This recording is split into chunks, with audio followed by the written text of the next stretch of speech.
Hey everybody, Nick here, and today I got a review for you of this big guy right here. This is the Civivi Knives Keen Nadder. First off, though, I want to thank actually Scout EDC for sending this guy along. They are a small company out of Orlando, Florida, and they reached out to me independently. They're not representatives of we or anything. Said, Nick, this is a really cool knife. We think you should check one out. And you know, all they asked for was a shout out. You know what? I get it, right? Support a small business, and by the way, you should support small businesses. But nonetheless, there you go. Thank you very much for that, Scout EDC. I told them, as always, I'm talking about the good, the great, the bad, the ugly. Might be a gem, might be junk. They still sent along. Nonetheless, it's kind of weird when that's not the manufacturer. Watch the full the disassembly video for my full thoughts on the matter. But anyways, there you go. That's how this guy showed up on my table. Next thing, size comparison. Here's the more precedented stuff. Ooh. Diet of unprecedentation. Here we have the Spyderco PM2, and what we see here is that this is actually pretty big, right? The PM2 and this guy are about equivalently sized, although this has a little bit more in the way of sharpened blade length. Here it is against the Ontario Rat number 2, which is pretty small next to this guy, and here it is against the Spyderco Delica. And what we see here is, yeah, making the Delica look pretty delicate here. And actually, I'll compare it to two other Civivis while we're at it here. This is the Civivi Praxis, and this right here is the Ortis. So, they're two by the same company. And Civivi, by the way, for those of you unfamiliar, is a company. They are a more budget-focused subsidiary of We Knives, although historically budget-focused. They were a Chinese company. So, let's go on ahead and jump into the good, the great, the bad, and the ugly of this interesting knife here. So, on the good side to start with, the clip is ambidextrous, right? It's got this deep carry clip, which is good, and it is all black, and that will show a little bit of wear over time, but nonetheless, but you can mount it on either side, making this guy, although the liner lock is still righty only, the fact that you've got ambidextrous thumb studs, as well as flip a tab and groove, make this a more lefty-friendly knife than most, so that's a nice thing. Next thing, ergonomically speaking, it's nice. The clip is actually an exception. I would have liked to have seen a non-deep carry clip ergonomically here, but you know what? It works pretty well in the hand. You definitely feel the clip a little bit, but you can grip it down here, or you can choke up a little bit more, take advantage of this jimping, and this really does lock in the hand well. This is by far my most comfortable grip. Given I have smaller fingers than most, this little area here might not be super great for you. Here, I'll throw it up against a ruler just so you get a sense of how long that is.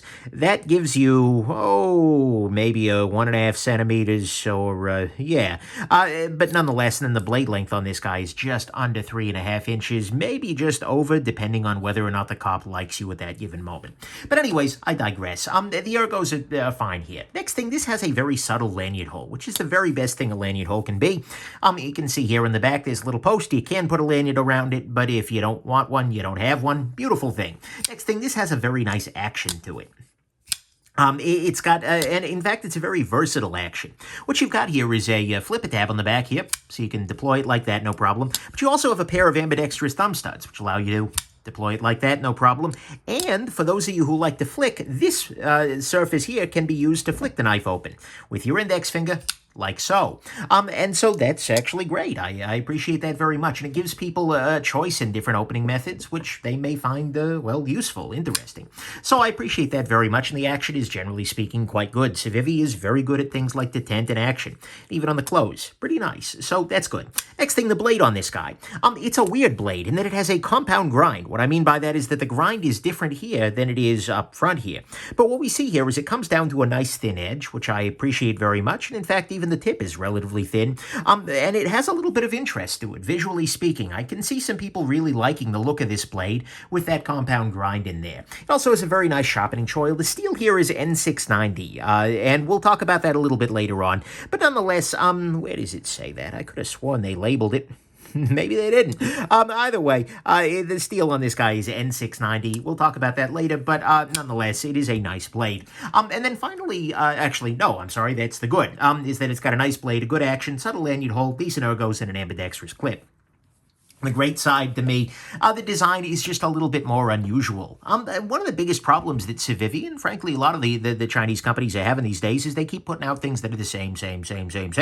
Right? They don't end up looking particularly different or unusual. This guy actually does. And a big part of that is this blade, right? The handle on it is relatively vanilla. Nothing offensive, just unusual, or nothing unusual either. But having this little bit of a compound grind with a little bit of recurve in here, as well as this rounded area here, which is almost a Tonto style blade, but it is definitely, there is still some belly there. Not only is it a good blade shape, giving you some for scraping, as well as the little bit of secondary tip here in a lot of ways. Actually, the blade shape, the closest thing I'm aware of, is this little guy right here, which is a much more expensive knife. This is the Grimsmo Knives Norseman. But in a lot of ways, it's taking some, cues from that, but they're very, very different knives. But nonetheless, I think it's kind of interesting, and it is a very tacticool knife, right? You all know that that's not, generally speaking, my style. But at the same time, I think this is going to appeal very, very strongly to a lot of the folks who really do find the tactical aesthetic to be to their liking, so to speak, and it does stand out a little bit in Civivi's lineup. So I think this is going to be a really nice knife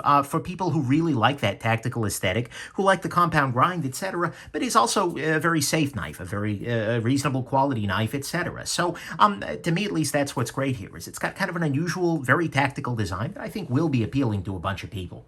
On the bad side, to start with, this is purely subjective, but I really don't care for N690 as a steel, right? It is my personal least favorite of the barely adequate budgety steels, right? Don't get me wrong, it's better than 8CR13 MOV. Civivi has put much worse on their knives, and it's okay for everyday carry. People use it, even some custom knife makers use it for some reason, right? But to me, it just feels like a slightly more annoying to sharpen VG10 of 440C or something like that. And it's fine, and if you like sharpening and you plan to do it a lot, then whatever, okay.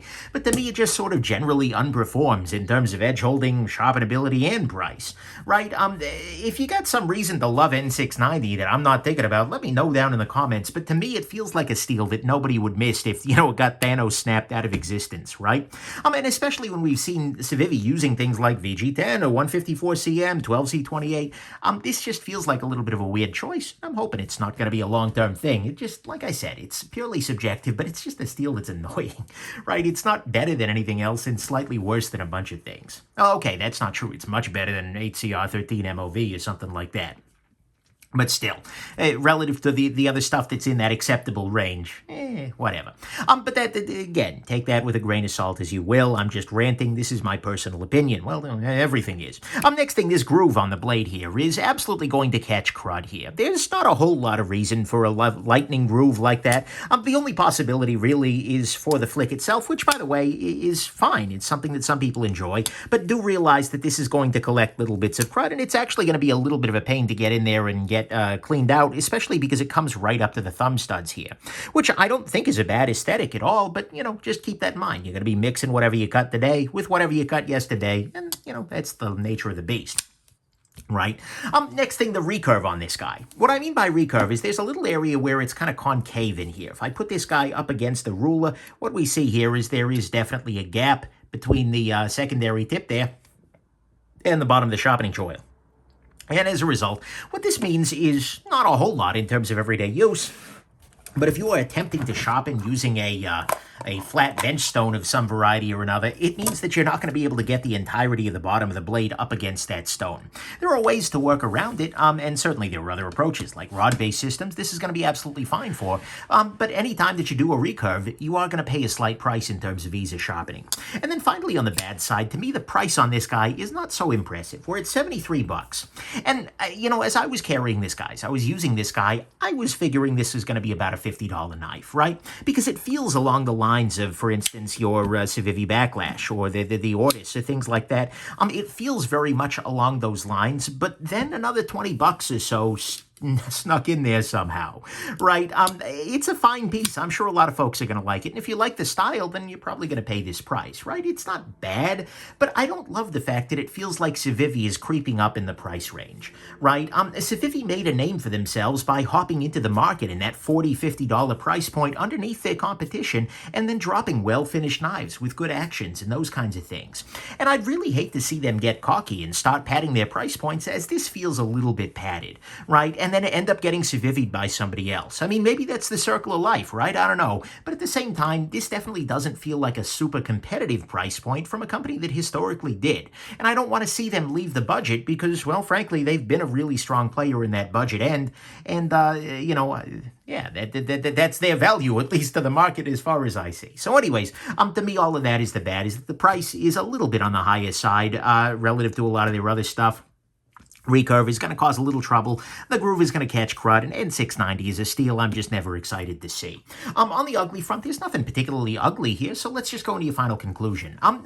My conclusion here, honestly, is that this is a knife that some folks are going to love, right? It's got an ambidextrous clip, it's got fine ergonomics, a nice versatile action, a nice blade, and a pretty unusual, at least for Civivi, very tactically focused design. Personally, I don't love the steel choice. The groove isn't going to be groovy if you want to keep that clean. The recurve is going to make that N690 even less fun to sharpen, and the price really feels like Civivi has lost their competitive spirit. They're not pressing that hard anymore. But ultimately, I think this is a knife a lot of folks are going to like. In practice, if you put this guy up at a store with a more tactical bent, they're probably going to make a lot of people happy, because this is a solid little piece, right? It looks the part, tactically speaking. I think it could act the part, although I'm not the person to evaluate this in the operational theater, so to speak. But at the same time, it's going to be safe, it's reasonable, it's a good everyday solid tool, and I can picture plenty of people in my life that I could give this knife to, and they would be very, very happy with it, right? And so ultimately, it's going to be a very solid daily tool. And if you're loving this aesthetic, then by God, you're probably going to love this nice. But I really, you're going to love this knife because it's nice in a lot of ways. But I think the buyer's choice here will mostly end up being aesthetic, right? Because this is a nice knife, but Civivi has made a lot of nice stuff, and some of it, for instance, the Praxis here, or even the Ortis, is a little bit cheaper. It's a little bit less recurved, which is going to be helpful, and it's also in some other steels. And so if you are looking for just a knife, there are lots of knives out there, and you can do better cheaper, I would say. Either those two, maybe the Ontario Rat #1 is another nice knife in this kind of size category, or even like the CJRB Centros is going to be another piece that I think is going to appeal to a bunch of people. So if you're just looking for a knife, I don't necessarily know that this is where I would send you first and foremost. But so ultimately, though, if you are loving this design, which is really the reason to go for this, then I think you could be very keen on this little Nadder right here. So I hope this has been interesting to you, and have yourselves just an absolutely wonderful rest of your day. Bye now.